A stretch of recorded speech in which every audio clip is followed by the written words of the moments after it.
I never thought I'd be the kind of woman who snoops through her husband's phone.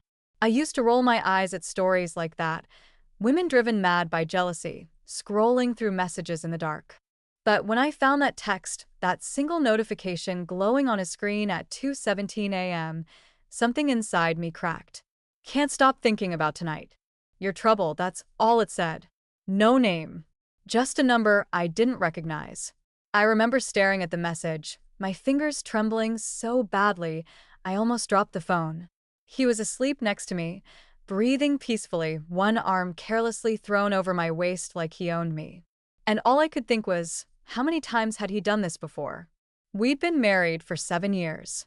Michael and I met in college. He was the confident one, always surrounded by people, the type who made everyone feel seen. I fell for that charm, for the way he looked at me like I was the only person in the room. We built a life together. A nice house, 2 dogs, weekend brunches, the kind of marriage people envy on Instagram. But lately, something had shifted. He'd become distant, distracted. His phone was always face down. He started working late, urgent client calls that lasted until midnight. When I asked questions, he'd smile and say, "Babe, you worry too much." That used to reassure me. Now it just made me sick. The next morning, I decided to act like nothing had happened. I made coffee, kissed him goodbye, and watched him leave for work like always. But as soon as the door closed, I opened my laptop and started digging. I knew his phone passcode, but he'd changed it. That alone told me everything I needed to know. I started with his email, nothing. Then his iCloud account. That's when I saw it, a photo backup from a few nights ago. It wasn't explicit, not really. Just a picture of 2 wine glasses and a candlelit table for 2. Except, I hadn't been there. My stomach turned. I checked the metadata on the photo, some random restaurant downtown. One I'd never heard of. I looked it up. Romantic, dimly lit, 5-star reviews for perfect date nights. That evening, he told me he was working late because a client's campaign crashed. I even brought him dinner to the office, but he wasn't there. He'd said he was in a meeting. He'd lied. I didn't confront him right away. I wanted to be sure. I started keeping notes, a list of every lie, every excuse. Times, dates, locations. I became obsessed. My best friend, Claire, noticed I was off. "You're spiraling," she told me one night. "If you think he's cheating, just confront him." But I couldn't. I needed proof. Solid proof. A week later, I got it. Michael said he had to go to a networking event. I waited an hour, then drove downtown. My heart was pounding the whole time. I parked across the street from that same restaurant I'd seen in the photo. And there he was, sitting at a corner table, smiling, laughing. With her. The woman from his office, Sophie. I recognized her immediately. The intern. She couldn't have been more than 24. She had her hand on his arm, leaning in close. He looked happy. Happier than I'd seen him with me in months. I don't remember driving home. I don't remember anything except the ringing in my ears and the taste of salt when I realized I'd been crying the whole way. That night, when he came home, I pretended to be asleep. I heard him shower, humming softly, as if nothing had happened. The smell of her perfume still clung to his shirt. The next morning, I did something I never thought I'd do. I decided to test him. I created a fake Instagram account, a random woman, profile picture from Pinterest, nothing suspicious. I followed him, liked a few of his photos, left a playful comment. Within an hour, he followed back. By the end of the day, he'd DM'd me. "You look familiar," he wrote. I almost laughed out loud. I played along. Don't eat. I typed. "Maybe we've met somewhere." Over the next few days, he flirted shamelessly. Compliments, emojis, late-night messages. It was disgusting and fascinating all at once, watching him fall into a trap he didn't even see. I saved every screenshot, every word. Then one night he wrote, "I'd love to meet up. Maybe a drink." That was my moment. I picked a place, the same restaurant where I'd seen him with Sophie. He agreed immediately. "Can't wait," he wrote. The night of the date, I dressed carefully. Red lipstick, black dress. The one he always said made me look like trouble. I arrived early and chose a table near the back, half hidden by the shadows. When he walked in, my heart almost stopped. He looked nervous, scanning the room for the woman he thought he was meeting. I watched him for a moment, my pulse hammering in my ears. Then I texted him from the fake account. "I'm here. Back corner." He turned and saw me. For a moment he froze. Confusion. Realization. Panic. Then his face went white. "What the hell?" he started, but I cut him off. "Sit down," I said quietly. He sat there staring at me like I was a ghost. His face twitched, his hands fidgeted with the edge of the napkin. The waitress came over, oblivious, asking if we wanted water. He opened his mouth to say something, but I answered first. "2 waters, please." She smiled and left, and in that silence, I could hear his breathing, shallow, uneven, like a man waiting for a verdict. "You catfished me?" he finally said, his voice low, defensive. I tilted my head, watching him squirm. "No, Michael. I tested you." He blinked, confused. "You tested me?" he repeated, like he couldn't believe it. "You've been sneaking around with that intern, lying to me for weeks, and you have the nerve to act shocked that I don't trust you?" I hissed. His jaw clenched, and for a second, I saw something ugly flash in his eyes. "You're crazy," he said, almost under his breath. That word. Crazy. The one men use when they're caught, when they need to make you doubt your own reality. I leaned forward. Do crazy women collect evidence? Do they know exactly where their husbands are every night? Do they have screenshots of you flirting with strangers online? I pulled out my phone and laid it on the table, the screen lighting up with his own messages staring back at him. "You want to see how crazy I am? Let's go through these." He looked away. His hand went to his hair, rubbing his scalp like he was trying to think his way out. "Sophie means nothing," he finally muttered. "It was stupid, okay? It was a mistake." I laughed, loud enough for the couple 2 tables over to glance at us. "A mistake? Michael, you don't accidentally end up having dinner with someone twice your junior while your wife's at home waiting. That's not a mistake. That's a choice." He sighed, slumped back in his chair. "You've been distant," he said quietly. "You've been cold. I don't know. I just needed." "Don't you dare finish that sentence," I snapped. "You needed what? Attention? Validation? Someone to stroke your ego because your wife doesn't worship you like she used to." His silence was answer enough. I stared at him, searching his face for a trace of the man I fell in love with, but all I saw was a stranger wearing his skin. The waitress came back, set down the glasses, and disappeared again. I took a sip of water, just to steady my hands. "When did it start?" I asked. He hesitated. "A couple months ago." "Before or after you told me you loved me?" "Don't do this," he whispered. "Don't turn this into..." "Into what, Michael? Reality? You've already done that for me." He pressed his lips together, eyes darting toward the exit like he was calculating how fast he could run from the mess he made. I almost wished he would, but then he said something that stopped me cold. "It's over," he said. "I ended it. I swear." For a moment, I wanted to believe him. God, I wanted to so badly. But there was something about the way he said it, too quick, too rehearsed, that made my stomach twist. "When?" I asked. "Last week." I pulled out my phone again, opened one of the screenshots, and slid it across the table. "Funny," I said softly, "because this was 2 nights ago. You told her you missed her." His face fell. I watched him crumble, right there in front of me, all his lies collapsing like a house of cards. He rubbed his temples, muttering, "Jesus Christ." And that's when I realized something. He wasn't sorry. Not really. He was sorry he got caught. "You know what's sad, Michael?" I said, my voice shaking but steady enough to slice through the noise of the restaurant. I kept hoping I was wrong. Every sign, every late night, every lie, I kept telling myself, no, he wouldn't do that to me. But you did.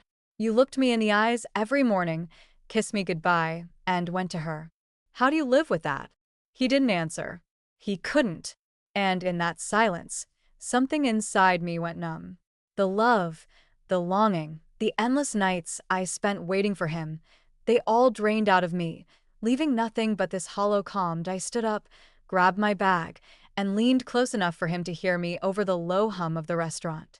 "You broke us," I whispered. "And you don't even know how badly yet." Then I walked out, but it wasn't over. Not even close. That I didn't sleep that night. My mind replayed everything.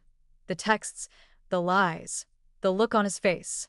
I wanted revenge, yes, but more than that, I wanted the truth. The whole truth. I knew there was something else he wasn't telling me. Something deeper. So the next morning, when he left for work, I followed him. He didn't go to the office. He drove across town to a quiet neighborhood I'd never been to before. He parked in front of a small brick house and got out with flowers in his hand. Flowers. My heart pounded as I watched him walk up the steps and ring the doorbell. The door opened, and Sophie stood there. But she wasn't alone. A little boy, maybe 5 or 6, ran out and threw his arms around Michael's legs. And then I saw it. The way Michael knelt down, hugged the child tightly, kissed the top of his head like a father would.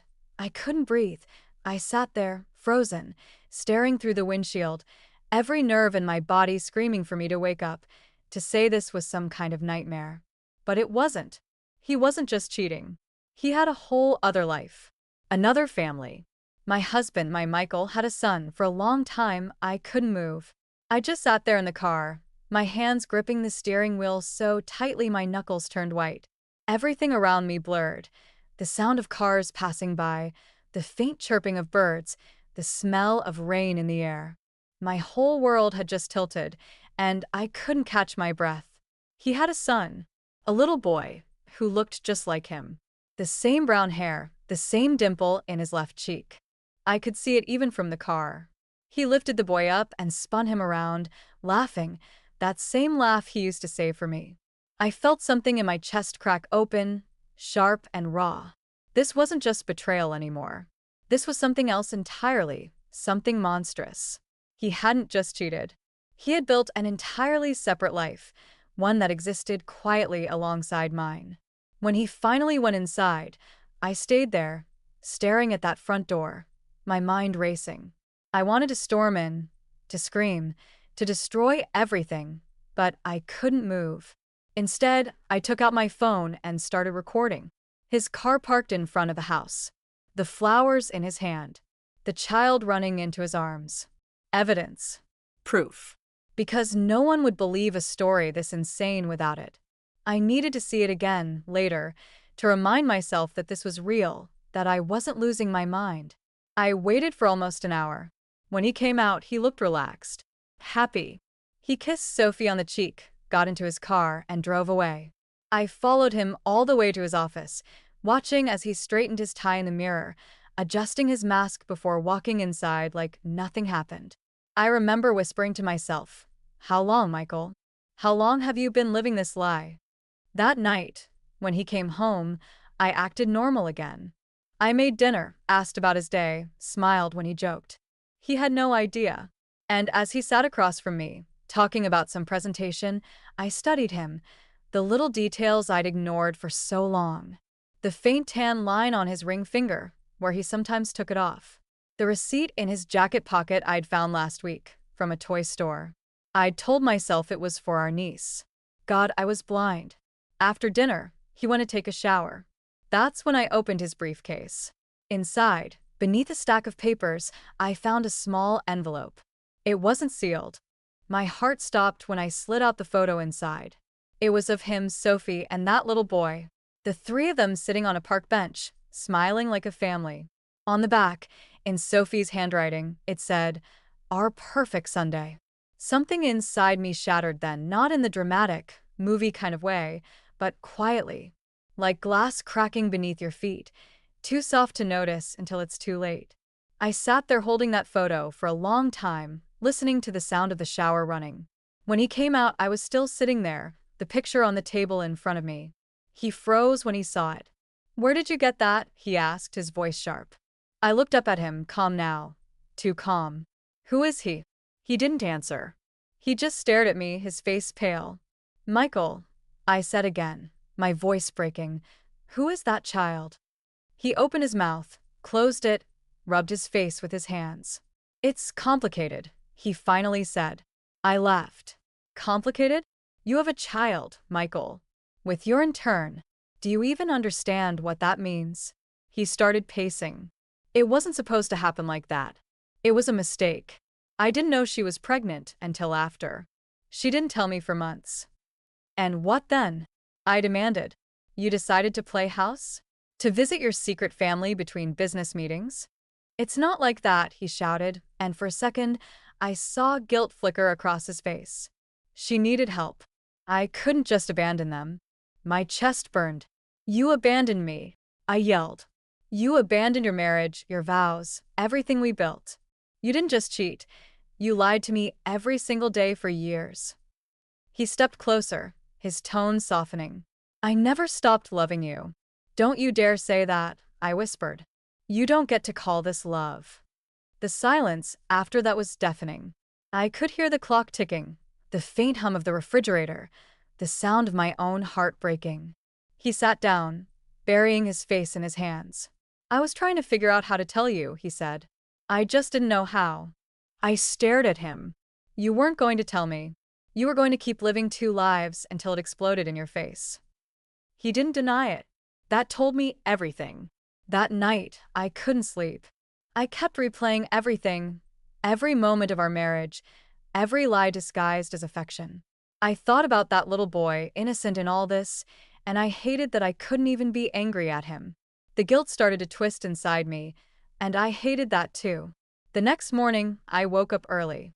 Michael was still asleep. I took his phone from the nightstand and went through his messages again. There were dozens of texts from Sophie. I opened the most recent one. He keeps asking when you'll come back, it said. He misses you. My vision blurred, but I forced myself to keep scrolling. Then I found one that froze me completely. It wasn't from Sophie. It was from a number I didn't recognize. The message said, she's starting to suspect. Be careful. She was me. Someone else knew. Someone else was helping him hide it. I dug deeper, tracing the number through his contact list. It was saved under Alan, his business partner, his best friend, the man who toasted us at our wedding, who called me sis. I felt sick. That afternoon, when Michael left for work, I drove to Alan's office. I didn't even bother to knock. I pushed open the door, and he looked up, startled. Whoa, hey, what's? How long have you known? I interrupted. His face went still. Known what? Don't play dumb, I said, stepping closer. I saw the texts. You've been covering for him. You knew he had a son. How long? He sighed, rubbing the back of his neck. Look, it wasn't my place to. Your place? I snapped. You watched me sit there for months, losing my mind, doubting myself, while you helped him lie to me. You're worse than he is. He's my friend, Alan said quietly. I was supposed to be your friend too, I whispered. You stood at our wedding and promised you'd always look out for us. But I guess that didn't include me. He didn't have an answer. I left before I could start screaming. When I got to my car, my hands were shaking.